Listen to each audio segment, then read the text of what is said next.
आज हम आपके लिए लेके आए हैं एक खास कार्यक्रम का वीडियो, जिसे लेकर पूरे क्षेत्र में उत्साह का माहौल है। यह वीडियो है लोहड़ी मिलन समारोह का, जिसे फ्रेंड्स क्लब पटेल नगर द्वारा बड़े धूमधाम से आयोजित किया गया। इस आयोजन में विशेष रूप से दिल्ली के वरिष्ठ मंत्री श्री राजकुमार आनंद जी ने भी अपनी गरिमामयी उपस्थिति दर्ज करवाई।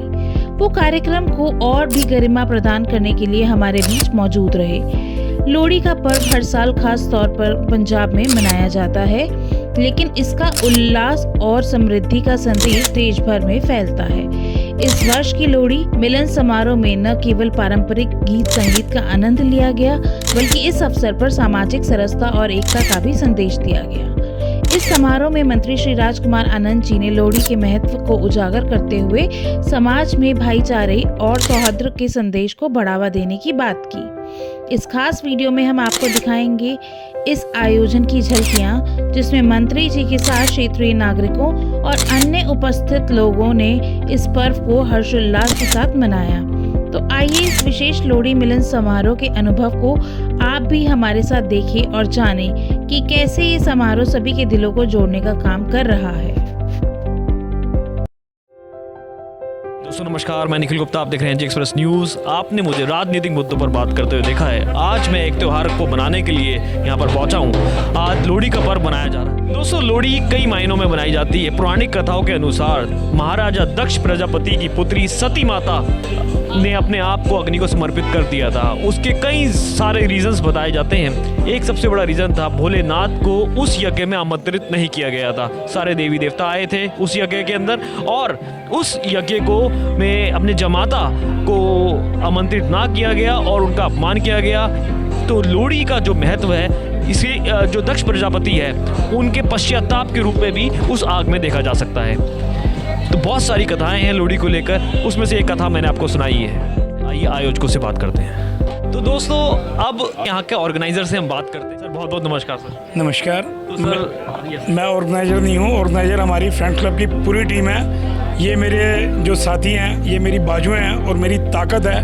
नहीं तो मेरे ऐसा इंसान तो अकेला कुछ मैं नहीं करता ही नहीं है। हमारे वाइस प्रेसिडेंट सुभाष शर्मा जी वहाँ बैठे हैं, जयराम खन्ना जी किसी कारणवश बिजी हैं, हमारे जनरल सेक्रेटरी हनी गई जी, हमारे सेक्रेटरी आशु गुप्ता जी बैठे हैं, ये हमारे ज्वाइंट सेक्रेटरी हैं, हमारे कैशियर साहब नवनीत गोयल जी और सोनू जी, और हमारे लीगल एडवाइज़र तेजस्वी गोयल जी ने आज हमने नियुक्त करा है। ये फ्रेंड्स क्लब ने जो आज प्रोग्राम रखा है, इससे पहले हमने प्रोग्राम करा था एक शाम भोले भंडारी की, जिसके फ्रेंड्स क्लब की नींव रखी गई। मैं नीलकंठ मंदिर में गया और मुझे सुभाष शर्मा जी मिले, तो कहने लगे रमेश जी बोले अब प्रोग्राम कराना है, मगर वहाँ 2-3 नॉन वेज की दुकानें हैं। तो मैं कहा भाई साहब वहाँ तो प्रोग्राम नहीं होगा। तो 4 तारीख को फ्रेंडशिप डे था, 5 तारीख को हमने इस क्लब की नींव रखी, और आज इसमें तमाम इस्ट पटेल के दिग्गज लोग जुड़े हुए हैं, जिन्हें दिग्गज कहा जाता है। मतलब जिसके पीछे मतलब हम कहते हैं कि पूरी ताकत है, वो लोग जुड़े हुए हैं। और मैं चाहूँगा कि हम इसी तरीके से मिलजुल के इस क्षेत्र में आने वाली कोई भी समस्या हो उसकी आवाज़ उठाएं। हमारे पास लीगल एडवाइज़र है, हमारे पास बिल्डर है, हमारे पास वेडिंग प्लानर है, पूरी टीम बना दी है। कोई भी फ्रेंड्स क्लब का काम होगा तो हम सब मिल के करा लेंगे। और हमारा लोकल थाने में भी बड़ी सुनवाई होती है, वो फ्रेंड्स क्लब की ताकत है। चलिए सर बहुत बहुत धन्यवाद। आगे आइए सर, ये सुप्रीम कोर्ट के लॉयर भी हमारे साथ हैं, बताइए सर कुछ। सबको मेरी तरफ से लोहड़ी और मकर संक्रांति की बहुत बहुत शुभकामनाएं। और आज हमारा फ्रेंड्स क्लब का प्रोग्राम था, जिसमें हमने सबने मेंबर्स ने मिलकर इसको सेलिब्रेट करा, और अच्छा लग रहा है। सबके लिए सबके साथ में काम करना है और करते भी आ रहे हैं। मैं यहाँ पे फ्रेंड्स क्लब में प्रधान जी ने मेरे को लीगल एडवाइज़र की दायित्व दिया है, उसको मैं पूरी ईमानदारी से निभाऊंगा। बस यही सब। चलिए लोहड़ी का पावन अवसर पर राजकुमार आनंद जी भी आए हुए हैं। फंक्शन बहुत अच्छा था, आगे और भी फंक्शन होते रहेंगे। आप कैसे ही करते रहिए, हम बनाते रहेंगे सर। बहुत बहुत शुक्रिया, धन्यवाद। तो सर यहाँ लोहड़ी के पावन अवसर पर हमने देखा राजकुमार आनंद जी भी आए हुए हैं। बिल्कुल आए हैं जी, बस बहुत अच्छा प्रोग्राम है जी। रमेश आहूजा जी कोई भी दिन त्यौहार हो बड़े धूमधाम से सारे फंक्शन मनाते हैं और सबका आनंद बढ़ाते हैं। और सर आप सब बढ़ाते हैं जी सर। यहाँ पे हम हर त्यौहार मनाते हैं। जो फ्रेंड्स क्लब है ये इसके संस्थापक जो हैं वो रमेश आहूजा जी हैं, और ऑलमोस्ट हमने होली मिलन भी किया, भी एक बाबा जी का नाम का भी किया है। मतलब हम सारे ही फंक्शंस कोशिश करेंगे कि आगे इसी तरह होए। एक घर परिवार जैसे ही है हमारा फ्रेंड्स क्लब, सारे एक मिलजुल के इकट्ठा हम सारे फंक्शन सेलिब्रेट करते हैं। और बहुत ही अच्छे से हमारा जो मेन है वो रमेश आहूजा जी को क्रेडिट जाता है। ये सबको जोड़ते हैं, सबको हमेशा बुलाते हैं, हर एक फैमिली वाइज मतलब बुला के जोड़ के, और सभी को पारिवारिक मतलब इन्होंने माहौल बना दिया इस पटेल नगर में। एक पारिवारिक संबंध जैसे होते हैं, सबको एक फ़ोन किया, मैसेज किया ग्रुप में, तो हम सारे लोग तुरंत आते हैं, हाँ भाई सब क्या करना है बताओ, हमारी जहाँ ड्यूटी लगी कि हम काम करने को राजी। सारे त्यौहार मिलजुल के बनाए जाते हैं। रमेश जी संस्थापक हैं, ऐसा ही बताया है इन्होंने, और दिग्गज नेता को भी इन्होंने बुलाया अपने पास।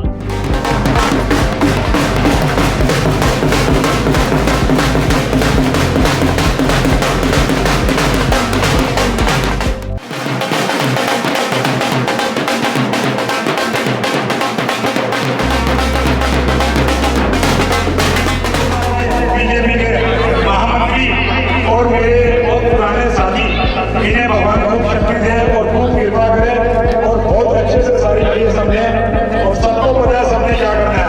बहुत सुलझे लोग हैं, किसी को बताने की कोई जरूरत नहीं है। शर्मा जी ने सबके कान में मत मार दी है, गलत नहीं कह रही, तो इसलिए आप थोड़ा सा वैसे भी जाए, हमने 100 बंदे बुलाए थे क्योंकि बारिश हो गई, तो थोड़ा सा इसके समस्या है। बहुत बढ़िया।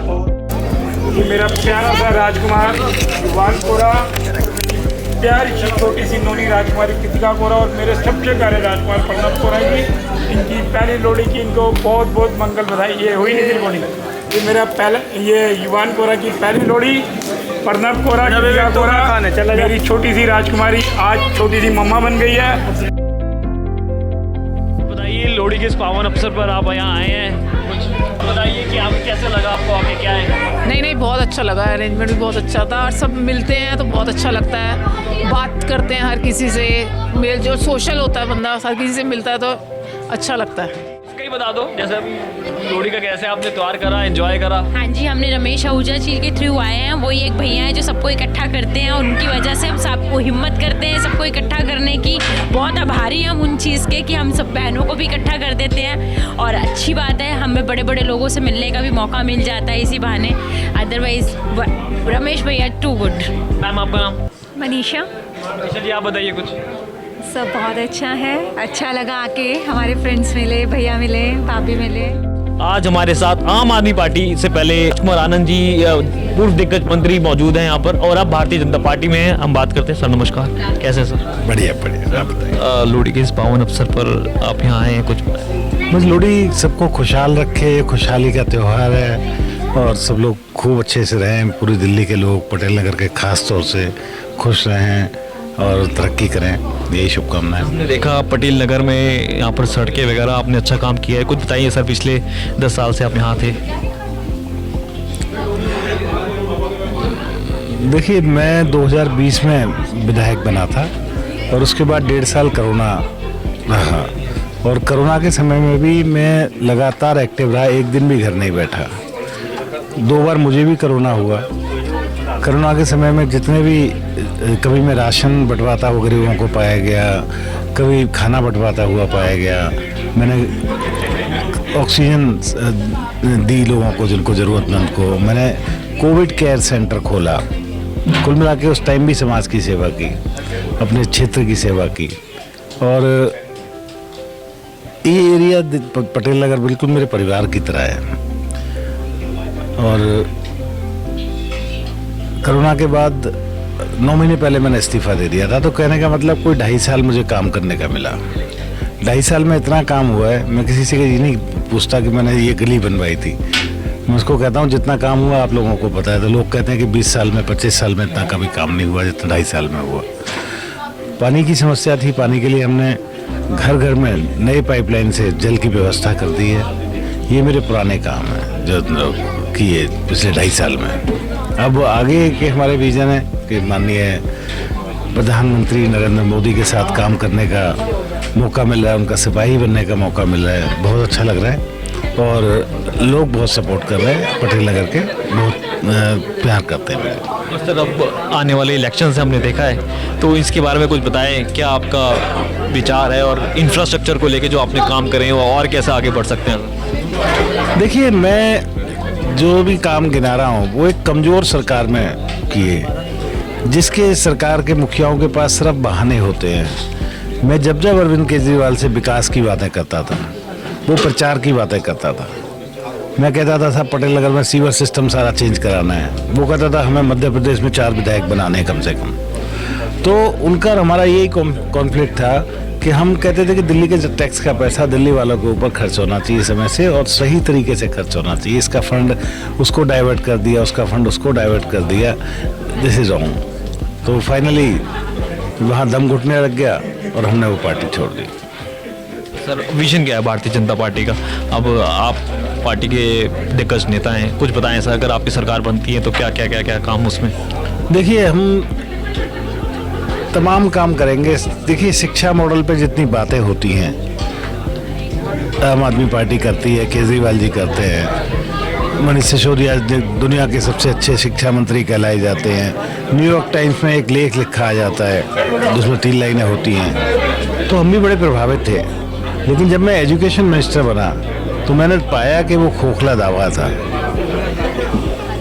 ये अपना रिजल्ट दिखाने के लिए 10वीं और 12वीं का 9th में और 11th में 40% बच्चों को फेल कर देते हैं, 35% बच्चों को फेल कर देते हैं। मतलब क्या हुआ कि जब आप फेल वाले कमज़ोर बच्चों को पहले फेल कर दोगे तो 10वीं में जाएंगे 100% पास वाले लोग। तो ये आंकड़े के चक्कर में ये 9th के और 11th के बच्चों को जो फेल करते हैं, ये सरकारों का काम नहीं है, ये बच्चों के भविष्य से खिलवाड़ है। देखो एक अमीर का बच्चा, एक तो 9वीं और 11वीं की जो उम्र होती है बड़ी कच्ची पक्की उम्र होती है, ना तो आदमी पूरी तरह से मैच्योर हुआ होता, ना उसका बचपन गया होता, ना बड़ा हुआ होता, तो बड़ी कच्ची पक्की सी उम्र होती है। उस उम्र में पैसे वाला तो अपने बच्चे को पढ़ा लेता है, कहीं स्कूल चेंज करा लेगा, ट्यूशन पढ़ा लेगा, लेकिन जो गरीब आदमी है, हमें सरकारों का काम है गरीबों को देखना। और वो जो गरीब आदमी है वो उसके बच्चे या तो मजदूर बन जाते हैं, उसके बाद ये नशे की गिरफ्त में आ जाते हैं। तो ये बहुत मतलब चिंता का विषय है, और हम शिक्षा के मॉडल को बहुत अच्छा करने वाले हैं। शिक्षा का मॉडल ये नहीं कि आप 22,000 कमरे इसलिए बना दो कि उसमें करोड़ों अरबों रुपए का घोटाला करना है। शिक्षा का मॉडल का मतलब है कि हर कमज़ोर बच्चे को एक्स्ट्रा क्लासेस देनी चाहिए। और हमें देखिए कितनी गलत पॉलिसी है कि 1st से लेके 8th तक नो डिटेंशन पॉलिसी लगाई हुई है। हमने बहुत बार कोशिश की कि इसको हटवा देते हैं, इसको हटवा देते हैं, नहीं हटाई गई। मतलब 1 से लेके 8वीं तक बच्चा अगर ABCD भी नहीं जानता होगा तो उसको फेल नहीं करते हैं, तो वो फिर आगे जाके उसका बेस कमज़ोर रहता है। अभी सेंट्रल गवर्नमेंट ने लास्ट वीक ही ये नो डिटेंशन पॉलिसी जो केंद्रीय विद्यालय उनमें से हटा दी है। हम आते ही इसकी समीक्षा करेंगे। सर इंफ्रास्ट्रक्चर पे कुछ बताइए सर। हमने देखा, मेरे अभी आम आदमी पार्टी के जो विशेष रवि जी हैं विधायक हैं, हमने करोल बाग से मैंने उनका इंटरव्यू लिया। मैंने उनसे पूछा उसके इंटरव्यू के अंदर कि इंफ्रास्ट्रक्चर पे काम नहीं हुआ है। आप गटर देख लीजिए, सीवर देख लीजिए, पहाड़गंज के, और मैं खुद पहाड़गंज में रहने वाला हूँ, करोल बाग के देख लीजिए, बहुत बुरा हाल है। इस पे क्या कहना चाहेंगे सर? इस पे आम आदमी पार्टी बिल्कुल फेल रही है, हमने ये देखा है। मैंने तो कहा कि मैंने पूरे पटेल नगर के अपने एरिए का सीवर के लिए फंड मांगा था, तो उन्होंने मना कर दिया था। उनका कोई इंटरेस्ट नहीं है इंफ्रास्ट्रक्चर में, वो मुफ्त की रेवड़ियों में विश्वास करते हैं। हालांकि मुफ्त की रेवड़ियों देने की वजह अलग है, लेकिन उन वजहों में सबका साथ सबका विकास होना चाहिए। भारतीय जनता पार्टी भी इस बार सबको देने वाली है, लेकिन वो सबका साथ सबका विकास होगा। अगर हम बसों में महिलाओं को सफ़र फ्री देंगे तो उसके साथ सीनियर सिटीजन और स्कूल गोइंग बच्चों को भी देंगे। जहाँ जहाँ ज़रूरत है वो फुलफिल करेंगे।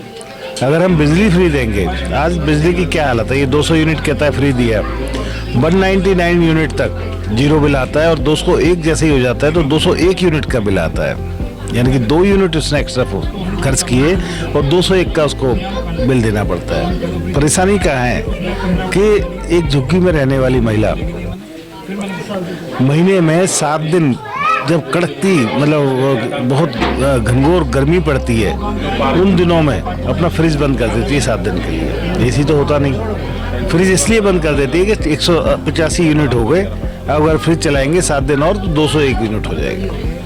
हम बिजली फ्री देंगे तो मान लीजिए हम 300 यूनिट देते हैं और आपने 350 खर्च की, तो आपसे 50 यूनिट का बिल लिया जाएगा।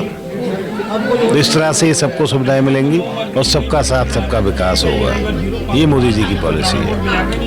सर हमने देखा आम आदमी पार्टी ने केजरीवाल साहब डेली एक नया शगुफा छोड़ रहे हैं। 5 बड़े वादे करे पहले ऑटो ड्राइवर्स के लिए, फिर उसके बाद अब ये महिलाओं को 2100 रुपये, ऑटो ड्राइवर्स के लिए हमने देखा वादे ऐसे ऐसे करे कि 1 लाख रुपये बेटी की शादी पे और 2,500 रुपये ड्रेस पे, ऐसे कितने न जाने डेली वो कर रहे हैं। अब वो जो मेहनत है जो हमारे पुजारी हैं, अब कह रहे हैं उनको 18,000 रुपये देंगे। इतना फंड कहाँ से वो जनरेट कर पाएंगे? आपको पता है कि पिछले 10 सालों में पहली बार इस साल दिल्ली का बजट घाटे में गया है। उसके बाद इतनी फ्रीबीज बांटना और उसके बाद तमाम ये वायदे करना, अगर ऐसी बातें होंगी तो आप फिर इंफ्रास्ट्रक्चर का सवाल आपका पूछना बेमानी है।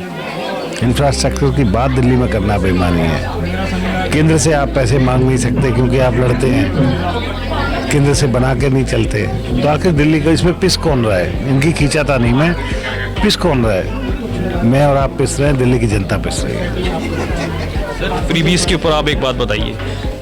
केजरीवाल साहब ने स्टार्ट करी फ्रीबीज, और अब हमने देखा महाराष्ट्र के अंदर, हमने देखा मध्य प्रदेश के अंदर, हमने देखा झारखंड के अंदर, वो पूरी की पूरी सरकार 2100 रुपये, चाहे आप महिला सम्मान योजना देख लीजिए, इसको लेकर आप क्या कहना चाहेंगे? देखिए, जो महानगर होते हैं, जो राजधानियाँ होती हैं, पूरी दुनिया में ऐसे होता है कि प्रवासी लोग जो है वो दिल्ली में आ जाते हैं या राजधानियों में आ जाते हैं क्योंकि गाँव में रोज़गार नहीं होते, उनके सपने होते हैं, वो अपने सपनों का शहर है दिल्ली। दिल्ली मिनी इंडिया है, इसमें हर तरह का आदमी रहता है और हर जगह का आदमी रहता है, तो इसकी विशेष ज़रूरतें होती हैं। तो हम भी उनको खुश करने की कोशिश करेंगे और अगर उनको विशेष ज़रूरतें होती हैं तो सरकारों का कर्तव्य है कि उनको दें। लेकिन आप देखिए कि झूठे वायदे करना, लोकसभा का चुनाव आए, लोगों को बोलो 1,000 रुपये देंगे, पंजाब में चुनाव घोषणा पत्र में 1,000 रुपये हर महिला को देंगे ये बोला, और आज 2.5 साल के बाद कोई स्कीम भी लॉन्च नहीं की गई। यहाँ 2100 रुपये की स्कीम लॉन्च कर दी, स्कीम तो लॉन्च नहीं की, ऐलान कर दिया केजरीवाल साहब ने, और डिपार्टमेंट ने क्लैरिफिकेशन दिया कि ऐसी कोई स्कीम कभी बनी ही नहीं, मतलब डिपार्टमेंटल स्तर पर इसको सोचा ही नहीं गया। तो इस तरह की जो ये फ्रीबीज नहीं है, ये धोखा है।